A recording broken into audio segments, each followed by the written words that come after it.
Santi, gracias por estar con nosotros. Cuéntanos un poco qué son las artes marciales filipinas. Bueno, las artes marciales filipinas son la forma de un pueblo, de una cultura de entender la lucha, básicamente. Evolucionaron a través de las vicisitudes que tuvieron durante todas las invasiones que sufrieron. Hubieron muchos matices que les obligaron pues, a aplicar criterios que en su momento consideraron necesarios, como después, durante la ocupación española, por ejemplo, que fueron prohibidas las armas de corte, etcétera, etcétera. Si los ingenieros dijeron, bueno, ¿cómo podemos preservar este patrimonio, este legado cultural de la expresión de la lucha y continuar practicándolo? Dijeron, bueno, pues vamos a usar palos, vamos a intentar aplicarlo a lo que sabemos aquí y a ver qué sale, ¿no? Entonces, fue curiosamente después parte de la evolución del propio sistema, ¿no? Alimentó el propio sistema, lo enriqueció y lo hizo mucho más grande.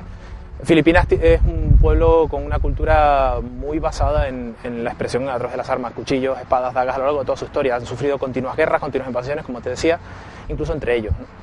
Entonces, básicamente, hoy en día nos ha llegado ese legado que continúa vivo allí, continúa siendo una disciplina un poco transferible a la realidad que hoy vivimos, ¿no? Donde cada vez tenemos situaciones en la calle más relacionadas con objetos de corte, con agresiones, etcétera, etcétera, y pide o se hace necesario, se justifica el conocer esos instrumentos, ¿no? Para podernos enfrentar un poco a ellos, tener una posibilidad.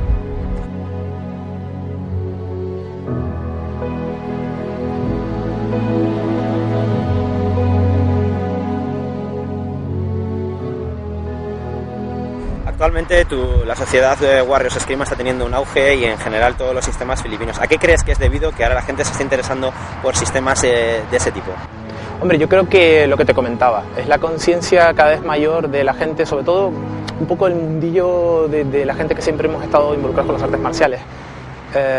La conciencia de la calle, la conciencia de la realidad, la conciencia de que en cualquier momento, pues bueno, el que más o el que menos, pues si la cosa termina mal, 2 guantazos y correr, genial, pero cuando aparecen instrumentos por el medio, armas, botellas, cuchillos, etcétera, etcétera, la cosa se complica. Entonces, aun cuando la realidad siempre es peor de la que podamos imaginar a la hora de entrenar en el gimnasio y plantear una situación hipotética, es preferible de lo malo lo menos malo, ¿no? Saber algo a no saber absolutamente nada, siquiera cómo enfrentarme a la situación, ¿no? Entonces, yo pienso que eso ha ayudado mucho a la expansión de la esgrima en general como disciplina dentro del mundillo propio de las artes marciales. Pues, realmente el occidente es un tema 20 años, por lo menos en España, no más allá.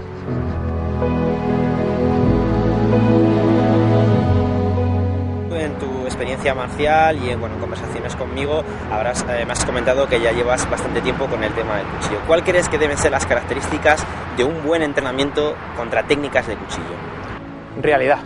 Realismo, totalmente. Muchas veces se trabaja sobre una especie de ilusión, de falsa sensación de seguridad que se transmite en mucha gente que realmente desconoce el trabajo de cuchillo.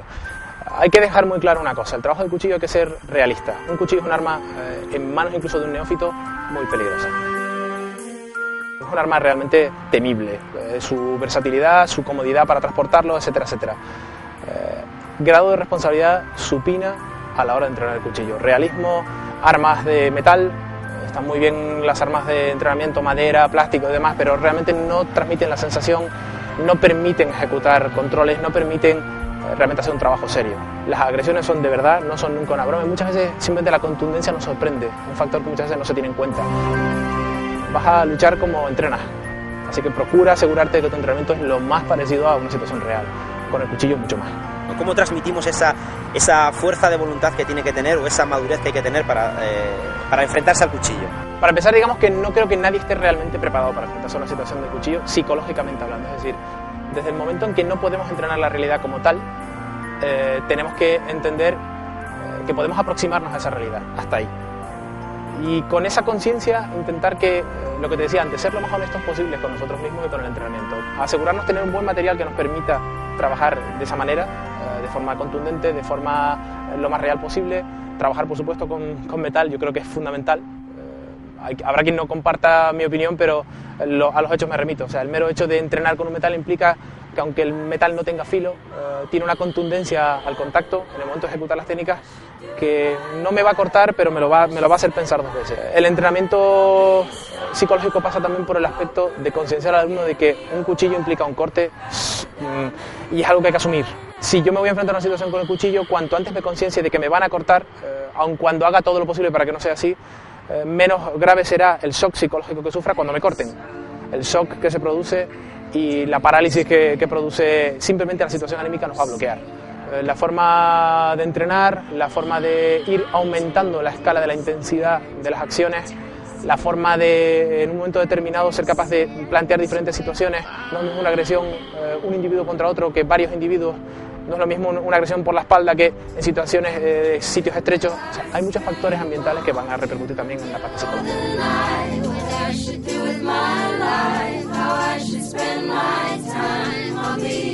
Enseñamos técnicas contra cuchillo, pero el cuchillo va a entrar. Explica bien eso. Yo entreno el cuchillo no porque piense que es la solución definitiva para enfrentarme con el cuchillo. Entreno el cuchillo para tener más recursos cuando en un momento determinado te puedes ver enfrentado a una situación de este estilo. Y entrenas cuchillo porque la única forma de conocer un tipo de agresión es entrenarla, es trabajarla. Por otro lado, el cuchillo también es una herramienta que es de fácil acceso. Hay que entrenarlo siempre pensando que lo que podemos hacer es minimizar los riesgos, minimizar los daños. Y para eso entrenamos, para minimizar los daños. Si en la resolución del tema conseguimos salir indemnes, mucho mejor. Pero tomemos conciencia de algo que efectivamente puede ocurrir y que puede bloquearnos. Tanto a practicantes como a no practicantes de artes marciales, en una situación real de un enfrentamiento contra un cuchillo, ¿qué deben valorar? Deben valorar la posibilidad de escapar. La primera reacción ante un cuchillo es ver si tengo opciones de huir. O sea, hay que ser conscientes de lo que hemos estado repitiendo a lo largo de toda la entrevista, y es un cuchillo es un arma muy difícil de controlar, muy movible, muy fácil, incluso podemos tomar conciencia de que nos han cortado después de que nos hayan cortado. La misma acción puede ser tan rápida de no tomar conciencia de que estamos heridos, y el tiempo transcurre y entramos ya en cuestiones de sangrarnos, qué tiempo tenemos para intentar reaccionar, qué tiempo tenemos para intentar huir. La primera reacción de un cuchillo debe ser consciente de tratar de huir. Si me piden la cartera, te doy la cartera. No voy a poner mi vida en peligro por unos euros que den a la cartera ni por el reloj. Cuando las cosas se ponen un poco más difíciles, teóricamente mi entrenamiento debe estar lo suficientemente a la altura como para darme alguna opción para lo mismo. Se trata de quedarme a luchar, se trata de intentar tener una oportunidad de abrir un hueco por el que escapar, por el que sobrevivir, porque no es un tipo de enfrentamiento ni equilibrado ni con el que tengamos opciones en una primera instancia.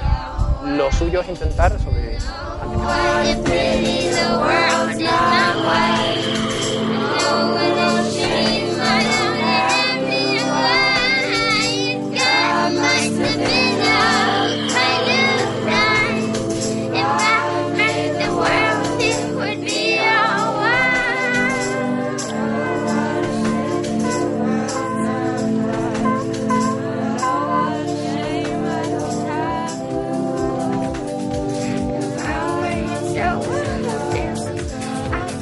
Sal corriendo, ¿no? Si te atacan con... Hay que dejar claro varias cosas con el tema del cuchillo. Lo primero es que todo instructor que presente unas técnicas contra cuchillo tiene y debe tener muchísima madurez mental y muchísima experiencia marcial. Siempre hay que trabajar con cuchillos que se acerquen lo más cercanos a la realidad. Metal, sin filo y sin punta. Y luego es curioso que un instructor de artes marciales especializado en artes filipinas con más de 20 años de experiencia en esta y otras recomiende que ante una agresión con cuchillo se haga corriendo, lo que dijimos la semana pasada. Pues eso contradice un poquito la lógica de las artes marciales, ¿no? Entonces, ¿para qué entrenamos? Bueno, pues entrenamos simplemente para, en el caso de que no tengamos otra opción y la escapatoria no sea posible, tener más posibilidades de que la lesión que podamos sufrir sea menor, de reducir los daños que podamos sufrir, pero siempre evitar y valorar la posibilidad de escape pese a todo. Minimizar daños, oye, está muy bien. ¿Te he enseñado las heridas de guerra que tiene? O... Puedo comentaros que estuvo en Filipinas en enero entrenando con el gran maestro Abner Pasa, es el jefe, el creador de su estilo de esgrima, y he visto fotos de su entrenamiento y doy fe de que Santi sabe lo que dice, y doy fe de que lo que él comenta y lo que él va a enseñar es bueno, es de calidad. Bueno, pues Willy, muchísimas gracias. El viernes que viene nos vemos. Nada, nosotros seguiremos con Santi, pero esta vez con la forma de palo. Trabajo con palo y doble palo de esgrima. Muy bien.